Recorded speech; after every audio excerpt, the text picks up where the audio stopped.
मेरे दोस्तों, United nation को, यूएन को अब डोनाल्ड ट्रंप से बड़ा खतरा है। असल में डोनाल्ड ट्रंप ने गाजा के नाम पर, गाजा में शांति लाने के नाम पर बिजनेस करने का एक खेल रच दिया है। हजरात, डोनाल्ड ट्रंप का प्लान अमेरिका को और अमीर करने वाला है। हजरात, अमेरिका यानी ट्रंप एक ग्रुप बना रहे हैं जिसका नाम है Gaza board for piece. Gaza board, एक बोर्ड बना रहे हैं। उस बोर्ड में शामिल होने के लिए डोनाल्ड ट्रंप ने 60 देशों को, जिसमें तुर्की और इजराइल भी है, इनवाइट कर दिया है। अब इस बोर्ड में शामिल होने का तरीका यह है कि इस बोर्ड में अगर आपको मेंबर बनना है तो अमेरिका को आपको $1 बिलियन देना है। यानी अगर 60 के 60 देश शामिल होते हैं तो एक झटके में अमेरिका के पास $60 बिलियन आ जाएंगे। और ये $60 बिलियन सिर्फ 3 साल के लिए होगा। जो भी देश इस बोर्ड में शामिल होना चाहता है, जिसका काम होगा कि मिल बांट कर गाजा में शांति लाई जाए और सबके प्रस्ताव सुने जाएं। अगर आप चाहते हैं कि इस ग्रुप के मेंबर बने, आपका देश इस ग्रुप का मेंबर बने, तो आपके देश को $1 बिलियन सिर्फ 3 साल की मेंबरशिप के लिए देना होगा। सिर्फ इतना ही नहीं, कहानी यह भी है कि आगे दाम बढ़ भी सकते हैं। कहानी यह भी है कि लोग तो, मेंबर तो चेंज हो सकते हैं, लेकिन डोनाल्ड ट्रंप इसका प्रेसिडेंट रहेगा। यानी पूरी पावर ट्रंप के हाथ में रहेगी। अब दोस्तों, यूएन को खतरा यह है कि डोनाल्ड ट्रंप का जो प्लान है, इससे यूनाइटेड नेशन को, यूएन को कांटे की टक्कर देने का एक ग्रुप बना रहा है ट्रंप, जिसके बाद यूएन की दुनिया में पावर कम हो जाएगी, मान्यता कम होगी, क्योंकि दुनिया तो डोनाल्ड ट्रंप के इस ग्रुप में शामिल हो जाएगी। फिर यूएन को पूछेगा कौन। उधर डोनाल्ड ट्रंप प्रशासन ने ऐसा बयान दिया जो हम सोच भी नहीं सकते। डोनाल्ड ट्रंप की सरकार ने नेतन्याहू को धमकाया है, कह दिया है कि दादागिरी नहीं चलेगी, जिद नहीं चलेगी। अगर नेतन्याहू चाहता है कि गाजा की डील हो तो वो हमारे रास्ते से होगी। हमने इस पर काम किया है और हम बहस नहीं करेंगे, न नेतन्याहू से, न उनकी गवर्नमेंट से। जो भी पॉलिटिक्स करनी है वो पॉलिटिक्स करे, लेकिन हमारे खिलाफ नेतन्याहू नहीं जा सकता। ये यूएस ऑफिशियल ने कही है, ट्रंप के प्रशासन के ऑफिशियल ने कही है। तो आप सोच सकते हैं ये बड़ा झटका नेतन्याहू के लिए है। दोस्तों, ईरान की खबर पर ध्यान देने वालों के लिए इस रिपोर्ट में एक बड़ी खबर है।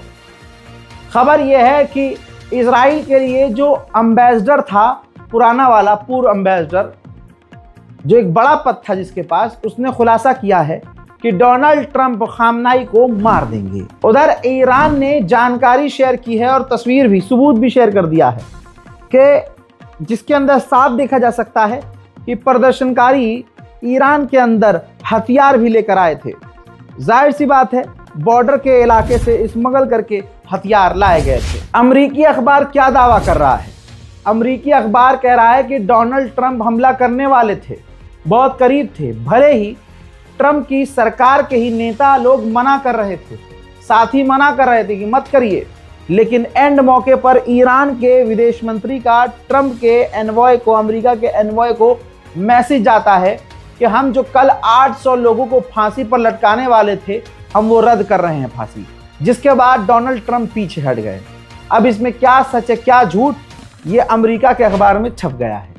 आपको हैरानी होगी, रिपोर्ट ये रही जिसमें नेतन्याहू ने, सोचिए, नेतन्याहू ने ट्रंप को खुद मना कर दिया था। साले ने खुद ही मनाया था और बाद में खुद ही मना कर दिया। क्यों? इसके रीजंस भी सामने, फैक्ट्स भी सामने रखे गए हैं। फैक्ट ये था कि नेतन्याहू को डर ये था कि अमेरिका की नेवी मिडिल ईस्ट में और ईरान के करीब नहीं है, और जून के उस कांड में 12 डेज वॉर में हमारे इंटरसेप्टर और डिफेंस सिस्टम कमज़ोर हुए हैं, जिसे इजराइल अभी तक उस ताकत तक नहीं ले जा पाया जैसे पहले था। तो नेतन्याहू को डर ये था कि अगर ईरान की 8-10 मिसाइलें हमारे पिछवाड़े में घुस गई तो इजराइल को ज़्यादा नुकसान होगा। अमेरिका तो बहुत दूर है, लेकिन प्लान ये था नेतन्याहू का कि ट्रंप से उन्होंने कहा कि हमला हम करेंगे, दोनों मिलकर करेंगे, पूरी तैयारी से करेंगे और बड़ा हमला करेंगे ताकि ईरान जवाबी कार्रवाई करने लायक ही न हो। एक 85 साल के बूढ़े का जलवा आप देखिए हजरात। ये रिपोर्ट आपकी स्क्रीन पर। मोहम्मद बिन सलमान ने, क्राउन प्रिंस ने खुद डोनाल्ड ट्रंप अपने यार को फोन मिलाया था और कहा था, रिक्वेस्ट की थी बिन सलमान ने कि ईरान पर हमला ना करना, क्योंकि अगर ईरान पर हमला होता है तो पिछले बार से बड़ा हमला ईरान करेगा, जिससे मिडिल ईस्ट की सिक्योरिटी, अरब की सिक्योरिटी और इंफ्रास्ट्रक्चर को नुकसान पहुंचेगा। और जो हम दुनिया में ट्रेड कर रहे हैं समुद्री रास्ते से, ये सब बंद हो जाएगा, जिसका असर आप पर भी पड़ेगा। जब डोनाल्ड ट्रंप को बिन सलमान ने फोन किया तो तुरंत पीछे से यूएई, बहरीन, कतर, ओमान, इन तमाम देशों ने खुद फोन किया और सबने वही बात दोहराई, जिसके बाद डोनाल्ड ट्रंप के दिमाग में बात आई और उनकी सांस अटक गई। ब्रिक्स की ड्रिल के लिए, जिसमें Brazil, Russia, India, Modi ji का इंडिया, बताइए क्या हालत हो गई है। मोदी जी तो डर के मारे पीछे हट गए। इंडिया है इसके अंदर, चाइना है और रशिया भी है ब्रिक्स, और 5-6 देश और हैं। तो मोदी पहले ही डर गए, तो उन्होंने इस ब्रिक्स के अंदर, जैसे ईरान है तो ईरान और कई देश मिलकर नेवल ड्रिल कर रहे हैं, तो मोदी सरकार ने पहले ही हाथ पीछे खींच लिया, मैं नहीं जाऊंगा है भाइयों बहनों, मैं नहीं जाऊंगा। हाँ, तो हमारी नेवी को तो मना कर दिया, नेवी नहीं जा रही है। तो ये जो ड्रिल हो रही है साउथ अफ्रीका में हो रही है। तो डोनाल्ड ट्रंप ने साउथ अफ्रीका को धमकाया है कि तुम ईरान से ज्यादा करीब हो रहे हो, हमारी नजर तुम पर है। ये देखिए हमारे मोदी जी कितने समझदार, पहले ही किनारे हो गए। हम तो नहीं है जी, ये है गंदे गंदे बच्चे, हाथ हम तो नहीं है।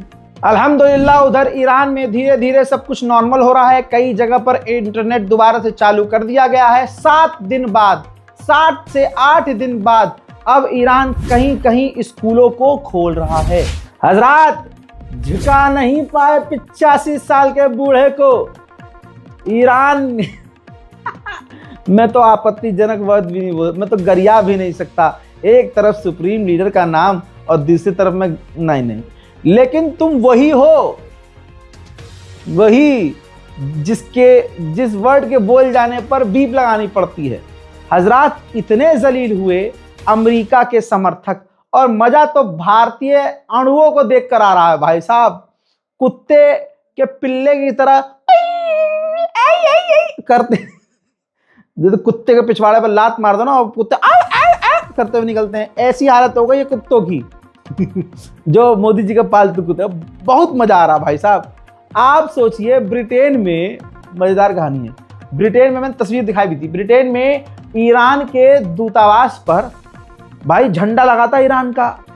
तो ईरान के समर्थक, मुसाद के एजेंट भीड़ इकट्ठा करके लेके गए अपना नया झंडा, पहलवी वाला, जिसके बीच में शेर बना हुआ है, और ईरान का झंडा हटाया और पहलवी का झंडा लगा दिया।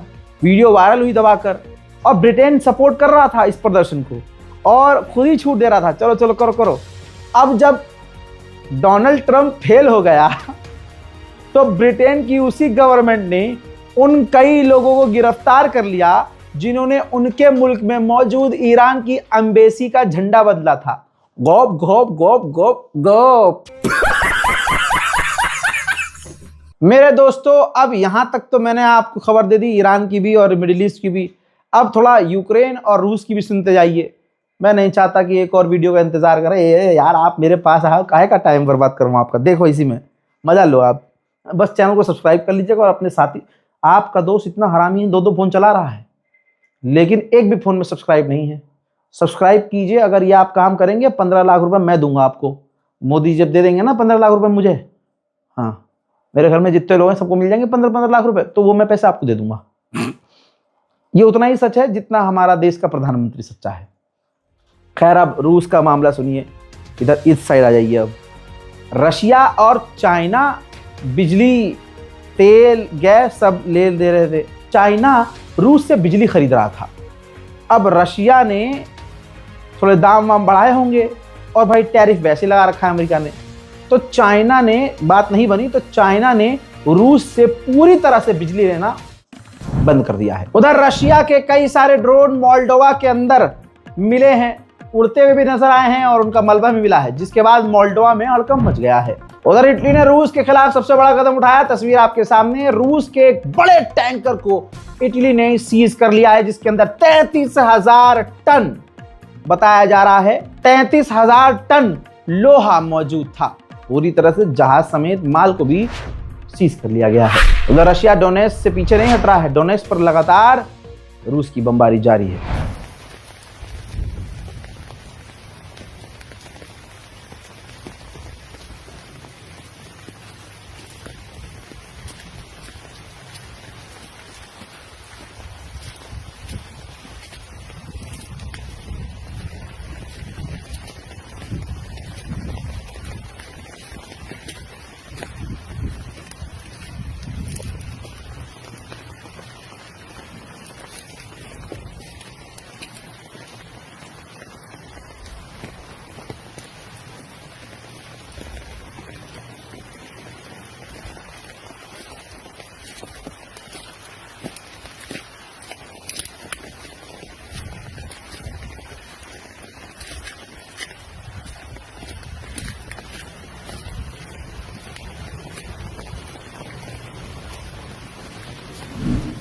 उधर यूक्रेन ने वार्निंग दी है कि रशिया हमारे न्यूक्लियर पावर प्लांट पर हमला करने की तैयारी कर रहा है। उधर पोलैंड ने रूस के खौफ में कहा है कि हम 5 लाख की स्ट्रॉन्ग मिलिट्री बनाएंगे, फौजी इकट्ठा करेंगे।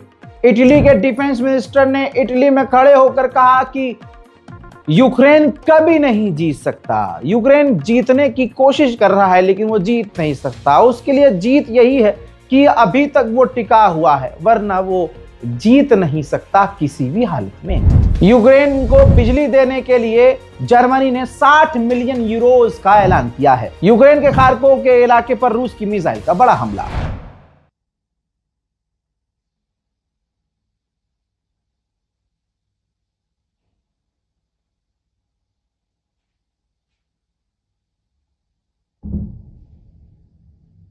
उधर ज़ेलेंस्की ने अपनी वीडियो के जरिए बताया है कि मैंने अपनी एक और टीम अमेरिका डोनाल्ड ट्रंप की सरकार से बातचीत करने के लिए भेजी है। उधर यूक्रेन के सैनिक लगातार लोगों को किडनैप कर रहे हैं और आम लोगों को जबरदस्ती सेना में शामिल कर रहे हैं।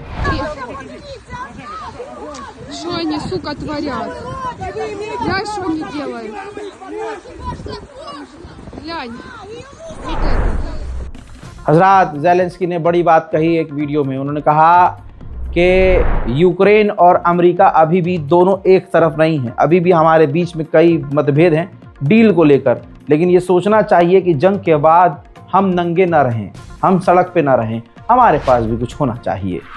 रूस के राष्ट्रपति व्लादिमीर पुतिन उस फैक्ट्री और उस जगह पर पहुंचे जहां पर रूस के लिए ड्रोन बनाए जा रहे हैं, वो भी भारी मात्रा में। रूस को लगातार बड़ी कामयाबी मिल रही है, लेकिन यूक्रेन को सब्र ही नहीं है, वो रुकने को तैयार नहीं है। रशिया ने एक बार फिर से डोनेट्स्क के एक और गांव पर कब्जा कर लिया है।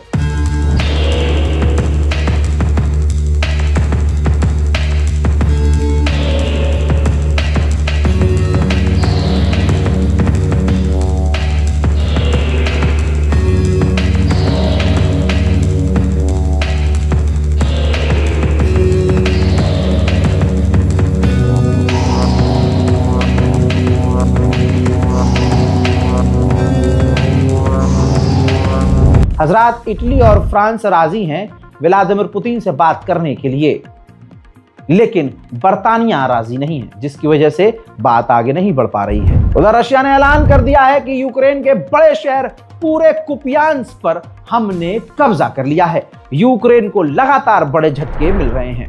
हजरात, आपको याद होगा कि यूक्रेन में इतना करप्शन है कि अभी पूर्व प्रधानमंत्री, महिला प्रधानमंत्री गिरफ्तार हुई हैं, उनके पास से कैश भी, डॉलर्स भी बरामद हुए हैं। अब उनको कोर्ट में जब पेश किया गया तो उन्होंने बोला कि ज़ेलेंस्की खुद क्रिमिनल है, वो खुद करप्ट है और इस वक्त गुंडे मवाली इस यूक्रेन को चला रहे हैं। हजरात, आपने ये स्पेशल रिपोर्ट देख ली जिसके अंदर ईरान की खबर, मिडिल ईस्ट की खबर और तो और यूक्रेन और रूस की भी जानकारी बोनस में आपको दे दी है। इस रिपोर्ट को शेयर कीजिए, चैनल को सब्सक्राइब कीजिए, अपनी दुआओं में मुझे याद रखिए। जय हिंद।